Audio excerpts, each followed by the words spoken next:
Tell me if you relate to this. Think back to a time when maybe you're a young boy or a teenager or something very recent in your life. Just some situation where you felt that an injustice was done to you. Maybe somebody on the playground picked on you and you started becoming aggressive, and maybe you hit the bully back in the presence of your mother, and she took you aside and told you off. Whatever you did that she deemed was negative, you lashing out and responding. Maybe she told you off and said that you should be the bigger person and that aggression is bad and evil because society and teachers and the media have taught her that it's a bad thing and it's against the law, and therefore you shouldn't do it.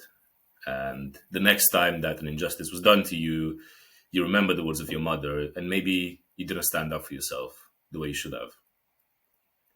My name is Bogdan, and I've created this YouTube channel and a paid school community to help men raised by single mothers overcome the deficiencies of a lack of fatherhood in the home and to lead more fulfilling lives as men. If you're interested in joining the community, there's the link down in the description. We'd love to see you in there. So, why are single mothers usually teaching us men to lack aggression, to have our natural male instincts suppressed? Well, part of it is actually justified. So, of course, violence is illegal and it can get you into trouble in loads of countries. Speaking back to someone aggressively can be deemed as rude, and you might be ostracized in society for doing that. And you have to remember that instinctively women are home builders, they seek harmony, whereas men, if you think back to the times of tribes, they were the more skeptical ones. Whenever there was a new member in the tribe that wanted to join the group, they would be screening that person and being more suspicious. And generally, men had to display more aggressive tendencies to protect the women and the children in the tribe. So it's natural that your mother maybe doesn't have that aggression built inside of her as much as you, as a young man. But what does that actually lead to if you really break it down? Well, it leads to you being more passive and accepting of behaviors that you shouldn't be accepting of. It means that you, by trying to be the bigger person, when that bully picks on you in school, you just come home and you have this sense of sadness and humiliation that you've been abused by this bully and you didn't fight back. And nobody really thinks, nobody at school or in the workplace thinks of the bullied character as somebody who is the bigger person. Your place in the social hierarchy declines in the eyes of everybody, including in your own eyes, and your self-esteem goes down. So I'm not saying that you should become the aggressor and actively seek to bully people and to impose your will and to take and inflict harm on others. I'm not saying that, but you should understand that maybe your single mother didn't instill the boundaries in yourself that you actually needed to have as a man. Because let's be completely honest, as men, we need to make our way in the world. You're not going to just turn up and post a cute selfie on Instagram like a girl might do and get hundreds of likes and validation and have the world at your feet. Especially in the case of beautiful girls, that's often their experience. We need to carve our way, and that sometimes comes with protecting our boundaries. And in order to gain the respect of others, including the attraction of women, we must impose our own respect. You don't want a woman that you're in a relationship with, or if you're single right now, a future girlfriend or partner, to push your boundaries and realize that you don't have any and lose all respect and therefore attraction for you. Similarly with other men, they need to be able to respect you and see you as an equal. And that comes with you having your boundaries. So it's very interesting. If you ever observe people in, let's say, a restaurant, and maybe this has happened to you or somebody you know, and you place your order and something's wrong with your order. Maybe the food's spoiled or it's not quite what you wanted. But you have that resistance. You hesitate to flag it to the waiter that, you can't say, excuse me, this isn't quite what I ordered, or this food is bad, get me a replacement. You hesitate, don't you? I know I certainly did at first.